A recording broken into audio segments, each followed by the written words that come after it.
Hello and welcome to Root Causes, the PKI and Security podcast where a pair of industry veterans talk about all matters digital certificates in PKI. I'm Tim Callan, Chief Experience Officer at Sectigo, and I'm here with Jason Sirocco, Senior Fellow at Sectigo. How you doing today, Jason? Doing great, Tim, and very glad to be here. So you proposed what I think is a provocative topic that you and I haven't compared notes on at all. So we'll see how this is going to go. We're going to surprise each other with our thoughts. But your question essentially was, should all of us be migrating away from RSA to ECC basically starting now? Did I get that right? You got it exactly right, Tim. What part of what prompted this, and this is a question we've asked ourselves internally for a while. Yep. And let me tell you what is prompting it, and then we'll get right into the meat of the matter. We recently had Michaela Mosca, not the least of which Michaela Mosca, because one of the questions we had asked him, Tim, was, never mind the risk of quantum computers to encryption, RSA and ECC. Yeah. What about today's classical computers? What is the risk to RSA and ECC? And you can go back to that podcast and listen to him say that there was at least 5 times more risk right now with RSA over ECC. Yeah, this is, to be clear, this is that we defeat RSA using methods that do not require a quantum computer. That just smart people at whiteboards, as I like to put it, come up with new attacks, which is happening all the time, and figure out a way to basically render RSA functionally insecure. And RSA and ECC both have that risk. Michaela's assessment, as you said, is that the risk with RSA is 5x that of the risk with ECC. So your point being, Jason, that why don't we buy ourselves a little bit of insurance right now and migrate and just start migrating from RSA to ECC? Is that right? That is 100% correct, Tim. So for those of you who are curious, these comments by Michaela Mosca were buried in the episode of Root Causes, episode 460. So check that out, please. 460. So we have said actually multiple times on this podcast, even well before that podcast that was ever aired, what happens if we wake up tomorrow morning and RSA is deprecated because of some kind of just better math against RSA? Yep. And there have been people who have claimed to do that a few times in the last few years. Now, those claims didn't pan out, but it shows the credibility of that viewpoint, that when these claims came, the first instinct from researchers and tech journalists was to scrutinize it and say, okay, well, is that true, right? Because it seems to a lot of people like it's credible that sooner or later this could happen, and it really would be true. I very recently was at a security conference, a lot of CISOs in the room. Mm-hmm. I was asked a really good question. Hey, can we just double the bit size of our RSA? That's what we used to do, right? And let's answer that question. RSA as a cryptographic algorithm is going to be deprecated in the 2030 timeframe by NIST. That's been announced. Okay. Yep. ECC as well, same timeframe. But to answer the question, this is the way I answered it to the few people who asked the question, was it is actually at the point where it really doesn't matter what you do now in terms of the key sizes, right? And so I would say the best thing to start thinking between now and 2030, when all the classic algorithms are deprecated, RSA and ECC, you really should start to think to yourself, if I'm a consumer of a publicly trusted certificate, or if I am setting the certificate profile of a private certificate authority, those are the two cases we're really talking about here. In both of those cases, if you're given the option of RSA or ECC as a cryptographic algorithm, me personally, if my systems work with ECC, I will choose elliptic curve cryptography as my algorithm over RSA. And it's because of exactly what we just talked about, not the least of which is the statement by Michaela Mosca, which we should all take very seriously. Yeah. And so then the wider question, Tim, and I'll end it with this, and I think this is the question we're asking on this podcast, is as a CA industry, and especially the company that we work for directly, Sectigo, should we start to consider both promoting ECC over RSA, and should we start declaring RSA like, well, you can still get it issued, it still works, it's probably Right. still secure, but there's more risk associated with it. And we fully recognize the fact that there's a lot of systems that probably are hard coded to work only with RSA at this point. Right. So Right. that's a consideration. But on the other hand, there's a lot of you who are running modern web servers, for example, that can run either.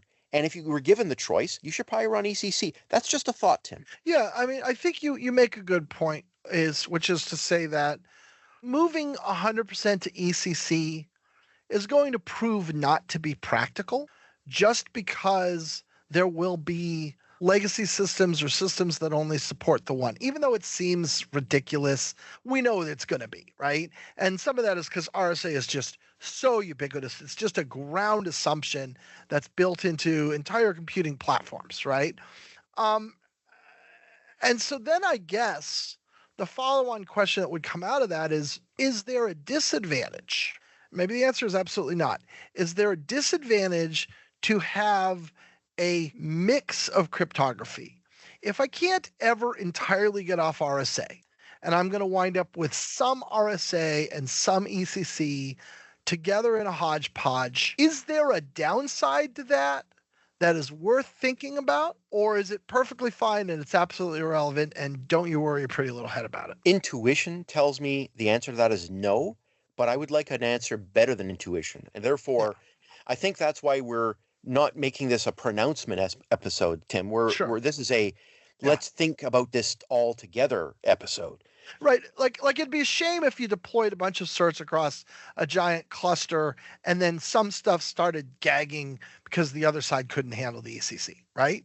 But then you'd figure that out and you'd fix it, right? The worst I saw way back in the day was when ECC was still in its infancy of usage and issuance.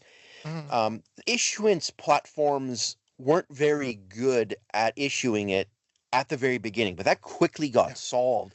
And in fact, ECC became, for the most part, even a little quicker to issue than RSA. So that got solved. That's the only problem I've ever So seen with so that. then riddle me this, Jay. And I think I know the answer, but I'm going to ask you anyway.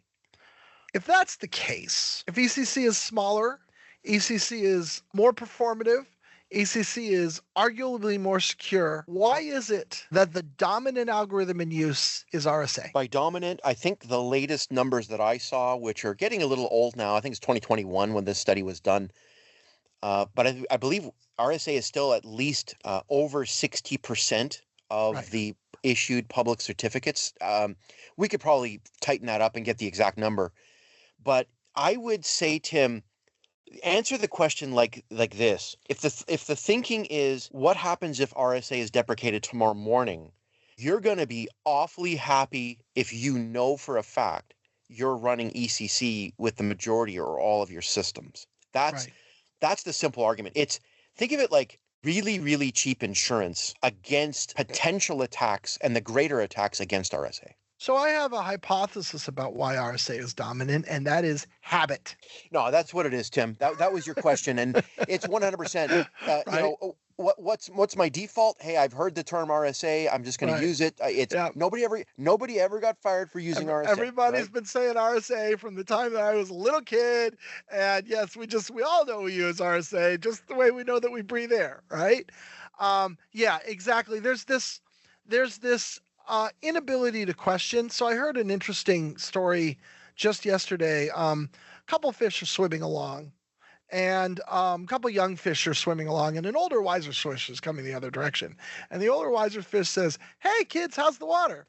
And they say fine, and they swim away. And when they're past the older, wiser fish, one of the fish says to the other one, he goes, "What's water?" Right?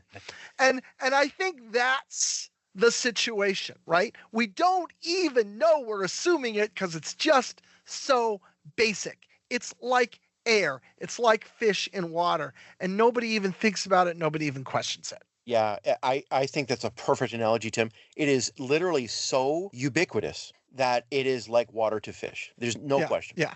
And so yeah, that's why. So I don't know. So I guess I'll just in the interest of trying to pick this apart, the only other thing I can come up with is is it worth the changeover cost, right? So you say, okay, I'm mitigating a certain amount of risk, and I like mitigating risk, but there are going to be costs in changing over. There will be opportunity cost, there might be money cost, there certainly will be work, and there might be risk. There might be cost that the changeover itself causes problems and outages. So then I say, okay, when I put those two things on the scales, is it possible that the scale still tips in favor of RSA? What do you think of Tim, that? I can break this down. I think I can break this down. Hmm. That where you should land on continuing with RSA Yeah, is probably for ensconced back office private certificate authority systems. Systems that have been running for years where it would yeah, cost money to evaluate them and change them, but might yeah. involve professional services and certainly somebody's time, valuable time. Okay. So where I think you should land on ECC is obviously any new private CA systems, number Sure. one, simply Agreed. said. Yep. But then I think we can talk about public trust and break that down as well. Yeah. So should for people who don't care at all, don't even know what RSA and ECC is, here's one question. Question number one, should CAs start to issue ECC by default, period, out of the roots? Like that's just a question to be asked. And then number two, for those of you who are large customers who really care about the certificate profile and the fact that you can get different kinds of certificates from CAs, and those of you who know that you've been having RSA issued and you don't have anything hard coded against it, there's probably not a lot of cost for you to make a telephone call to your CA and say, hey, I've got this contract with you that where my certs come out of a certain route. Can I have them out of an ECC route instead Right. going forward? And that's not an expensive phone call, right? Sure. Agreed. So I think the scenarios where we should land on ECC are probably net new CA systems, CAs just in default mode. What are we issuing to just the general public? Right. And then for those of us who have very specific contracts that name a cryptographic algorithm in their profiles, maybe those people need to be Yeah. educated on, hey, maybe switch over to ECC because it's not, hopefully for most of you, it's not that big of a deal. Yeah. And another point probably worth considering is whatever changing switching costs you do have in terms of time and, potential for technical problems and whatnot, those are one-offs, right? You do that, now you're running on the new algorithm, and now as your new certs come, you just get new certs with the new algorithm and you don't have to pay that price tag again and again and again. So that's valid too. You need to think about this as a one-time switching cost in terms of effort, risk, etc., and then it's behind you. Tim, I only have one more thought, and that is Hmm. this all falls under cryptographic agility. And I Sure. realize Agreed. most people don't think about cryptographic agility as being the classic algorithms, but it does. Most people think about it as, well, switching to post-quantum cryptography algorithms, when in reality, switching from RSA to ECC is a form of cryptographic agility. And so Yeah. this is a thought for all of you. If you find systems or you have an inability to switch from RSA to ECC, you have a serious, serious cryptographic agility problem. And if just switching to ECC is going to be hard, imagine how hard it is going to be switching to PQC algorithm. Yeah, I agree absolutely. And that's a great point, which is if you are afraid that you can't make this kind of switch and have it work correctly, maybe deploying ECC helps you shake out some of those problems, right? If we want to use ECC and it's problematic, guess what? We identified something that's guaranteed to be problematic when we go to PQC, and we will have no choice, right? Your first step in cryptographic agility is to take inventory. Right. I think just taking inventory of your RSA versus ECC gets you 3/4 of the way there. Yeah, absolutely. And you and I have talked about this a lot. Know what your cryptography is, know what it has, right? Cryptographic bill of materials. And if you're doing a cryptographic bill of materials anyway, that is overlapping, heavily overlapping with the work required to move your default away from RSA over to ECC. So, if you like reusing work, which I sure do, then this is one of the places where you can do that. There it is, Tim. So Awesome, get Jay. out there, folks. Understand your RSA versus ECC usage, and I think we're going to have to readdress this question, Tim. I think the CAs should be issuing more ECC. Just an opinion. Yeah, it's interesting. I mean, how public CAs work is they issue what they're told to issue, right? Like the subscriber decides what they want. The CA has never tried to second guess that, but there may be opportunities, not to be proscriptive and say you can't have RSA, but there may be opportunities to recommend and suggest and provide guidance. And that could be a role that the CA plays that's quite valid. Tim, you made the perfect point.